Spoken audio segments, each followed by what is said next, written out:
दोस्तों, एक गाय घास चरने के लिए जंगल में चली गई। शाम ढलने ही वाली थी कि उसने देखा कि एक शेर उसी तरफ दबे पांव बढ़ रहा है। हाय गाइस, मैं हूं शिव और ये अद्भुत प्रसंग हम सबके लिए।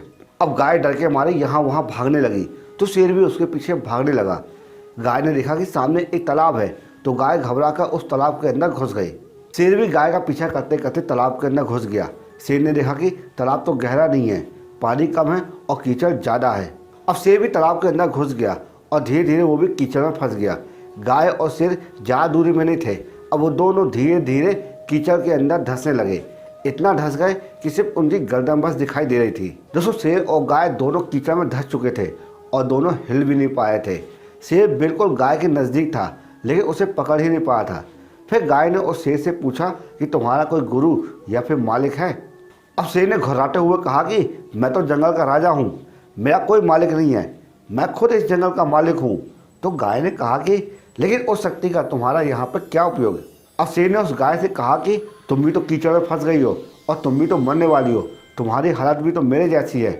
गाय ने मुस्कुराते हुए कहा कि बिल्कुल नहीं, मेरा मालिक जब मुझे घर में नहीं पाएगा तो ढूंढता हुआ यहाँ पर जरूर आएगा और मुझे कीचड़ से निकाल कर ले जाएगा, लेकिन तुम्हें कौन ले जाएगा। थोड़ी देर बाद सच में गाय का मालिक आया और गाय को कीचड़ से निकाला।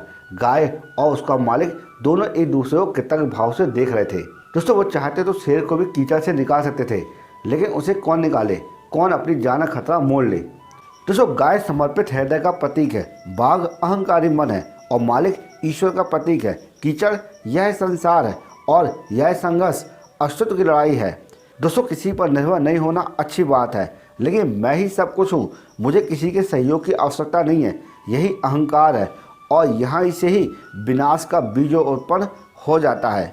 ईश्वर से बड़ा इस दुनिया में सच्चा हितैषी कोई नहीं है, वो अनेक रूपों में हमारी रक्षा करता है। दोस्तों, हमारा कोई ना कोई मालिक होना बहुत ज़रूरी है। अगर मालिक होता है तो हमें किसी भी प्रकार कोई डर नहीं रहता है। हम कहीं भी चले जाएं, वो किसी न किसी रूप में हमारी रक्षा करने के लिए पहुंच ही जाता है। मालिक चाहे कोई भी हो, चाहे आपके माँ बाप हो या फिर ईश्वर हो या फिर गुरु हो, मालिक होना बहुत ज़रूरी है।